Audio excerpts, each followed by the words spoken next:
हे झोप येते का? कारण प्रत्येकाला झोप येते अभ्यास करताना.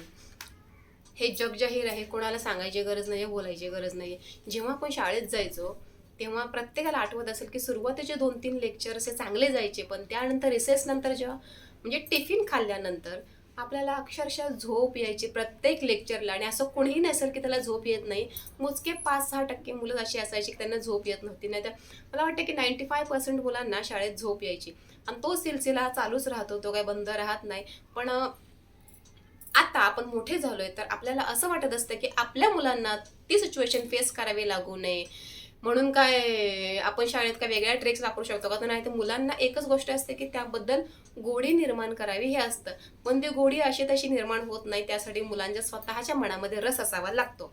तर घरी आपण काय करू शकतो हे तुम्हाला मी सांगणार आहे. तर कसं असतं ना, जेव्हा मुलं शाळेतून येतात या घरी अभ्यास करायला घेतात तेव्हा ॲक्च्युअल आहे की नाश्ता जेवण केल्यानंतर ते अभ्यास करायला बसतात. पण रायटिंगचं वगैरे सगळं ओके होऊन जातं. पण जेव्हा ते मनन चिंतन करून पाठांतर करायला बसतात तेव्हा कुठे मुलांना प्रॉब्लेम येतो आणि अक्षरशः मुलांचे डोळे लागतात. तर झोप येते. तर झोप आल्यानंतर मुलांनी नक्की काय केलं पाहिजे, काय अशी ट्रिक्स वापरली पाहिजे की जेणेकरून झोप न येता आपला पूर्ण अभ्यास झाला पाहिजे. आणि तसाच सकाळी सुद्धा, सकाळी झोपेतून उठल्यावर सुद्धा मुलं काही अचानक असा अभ्यास करायला घेतात. म्हणजे कोणाला कोणाला रात्रीचा अभ्यास करायला आवडतं तर कोणाला सकाळी अभ्यास करायला आवडतं. माझं स्पेशली मी जर सकाळी जर घेतलं तर मला झोप येत नाही. कारण पूर्ण आपली झोप झालेली असते आणि डोकंही आपलं शांत असतं आणि डोक्यात कुठलीही चिडचिड वगैरे कुठलेही विचार नसतात. क्लिअर आपण अभ्यासाला बसू शकतो. डोकंही शांत असतं. पण संध्याकाळच्या वेळेला हे डोकं खूप गडबडीत असतं, त्यामुळे अभ्यास काही होत नाही. तर झोप येते ह्यासाठी आपल्याकडे एकच उपाय आहे, कंगवा. तर अशा पद्धतीचा जो कंगवा आहे तो कंगवा घ्यायचा आणि डोक्यामध्ये असा फिरवायचा. आणि जाड दातांचा कंगवा घ्या, बारीक दातांचा काही घेऊ नका. आणि जेव्हा जेव्हा झोप येते तेव्हा तेव्हा हा कंगवा डोक्यात चांगला असा फिरवा.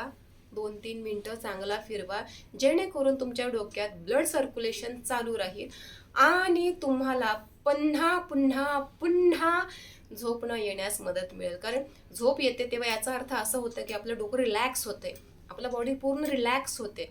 तर असं व्हायला नकोय म्हणून हा कंगवा खूप बेस्ट ऑप्शन आहे आपल्यासाठी. जेव्हा जेव्हा झोप येते तेव्हा तेव्हा जवळ तुम्ही हा कंगवा ठेवा आणि कंगवा 2-3 मिनटं डोक्यातून चांगला फिरवा. जाड दातांचाच कंगवा घ्या, बारीक दातांचा घेऊ नका. आणि कुणाकुणाला असंच झोप न येण्यासाठी काहीतरी खाण्याची पिण्याची गरज असते. पण मला असं वाटतं की काहीतरी खाल्लं पिल्लं ना तर पुन्हा आपलं शरीर हे सुस्त होतं. कारण आपलं पोट हे ते डायजेस्ट करण्याच्या मागे लागतं आणि पुन्हा झोप येते. त्यामुळे हा ऑप्शन खूप चुकीचा आहे की काय आपण काहीतरी अभ्यास वगैरे करताना काहीतरी खातो पितो आणि आपलं लक्ष हे फक्त खाण्यापिण्याकडेच असतं, ते चेविंग करण्यामध्ये, ते आपण काय खातोय ते बघण्याकडे. त्यामुळे सगळ्यात बेस्ट ऑप्शन आहे जेव्हा तुम्ही स्टडी करता, जेव्हा तुम्हाला झोप येते तेव्हा तुम्ही अशा पद्धतीचा कंगवा घ्या, तो डोक्यातून चांगला फिरवा. तुमची झोप ही जाईल, पूर्ण जाईल आणि तुम्हाला अभ्यास करण्यासाठी, पाठांतर करण्यासाठी खूप बेस्ट ऑप्शन असेल. आणि मला तर खूप झोप यायची अक्षरशः जिओग्राफी आणि हिस्ट्रीमध्ये, अक्षरशः मला खूप झोप यायची. पण तेव्हा काही मला हा ऑप्शन माहिती नव्हता, पण आता हा ऑप्शन समजलेला आहे.